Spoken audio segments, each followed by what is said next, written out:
তো hello guys, welcome to my new mini blog. তো কাল ছিল আমাদের পাড়ার রক্ষাকালী পুজো, তাই আমাদের সবজি ধোয়ার কাজ দেওয়া হয়েছিল, কারণ পুজোর পরের দিন মায়ের ভোগ খাওয়ানো হয়। তোমাদের সকলেরই ইনভাইট রইলো মায়ের ভোগ খেতে আসার জন্য। মায়ের ভোগ এই জায়গায় রান্না হবে, তাই আমরা ভোগের সমস্ত উপকরণ এই জায়গায় নিয়ে এসে রাখছিলাম। আর একটু সন্ধ্যা হতে চালু হয়ে গেল আমাদের ভাই ব্রাদার্সদের খাওয়া দাওয়া। খালি খাওয়া খাওয়া আর খাওয়া। এবার তোমাদের দেখায় সন্ধ্যের লাইটিং এর কিছু ভিউ। তো গেটটা খুব সুন্দরভাবে সাজানো হয়েছিল আর প্রচুর লাইট লাগানো হয়েছিল, যা দেখতে খুবই সুন্দর লাগছিল। এই হলো প্যান্ডেলের ওভারঅল লুক। তোমরা কমেন্টে জানাও যে প্যান্ডেলটা কেমন লাগছে। আর এইদিকে চলছিল মায়ের পুজোর জোগাড়ের কাজ, কারণ মাকে একটু পরেই ঘোরাতে নিয়ে যাওয়া হবে। বিখ্যাত কিছু ডান্সার আসার জন্য এখানে ব্যাংক পার্টি ও বক্সের ব্যবস্থা করা হয়েছিল। ইতিমধ্যেই চলে এসেছিল কুন্তল মহাশয় তার নৃত্যের মাধ্যমে মানুষকে মনোমুগ্ধ করতে। তোমাদের কোনো ফাংশনে তোমরা এনাকে ইনভাইট করতে পারো, কারণ ইনি বিনা পয়সায় নৃত্য পরিবেশন করে। শুধুমাত্র একটু কালো জল খাইয়ে দিলেই চলবে। যাই হোক, এনার ডান্স তোমাদের কেমন লাগো তা তোমরা অবশ্যই কমেন্টে জানাও।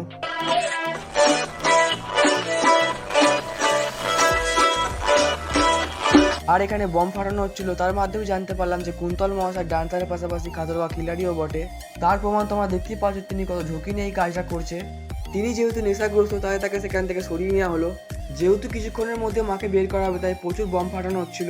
ইতিমধ্যে মায়ের প্রতিমাকে বের করা হয়ে গিয়েছিল এবং পুরো পাড়াতে ঘুরতে নিয়ে যাওয়া হচ্ছিল। আর একটা কথা বলে রাখা ভালো যে পুজোর দিনে আমাদের এখানে মাকে তৈরি করা হয়, আর অনেকক্ষণ ধরে মাকে পুরো পাড়ায় ঘোরানো হলো। তার পাশাপাশি অনেক মানুষই সেখানে ড্যান্স করছিল। আর পুরো পাড়ায় মাকে ঘোরানোর পর অবশেষে মাকে বেদিতে বসানো হলো। আর পুরোহিত মশাই চলে এসেছিল। যেহেতু অনেক রাত হয়ে গিয়েছিল, তাই সেখানে বেশিক্ষণ থাকিনি, বাড়ি চলে এসেছিলাম।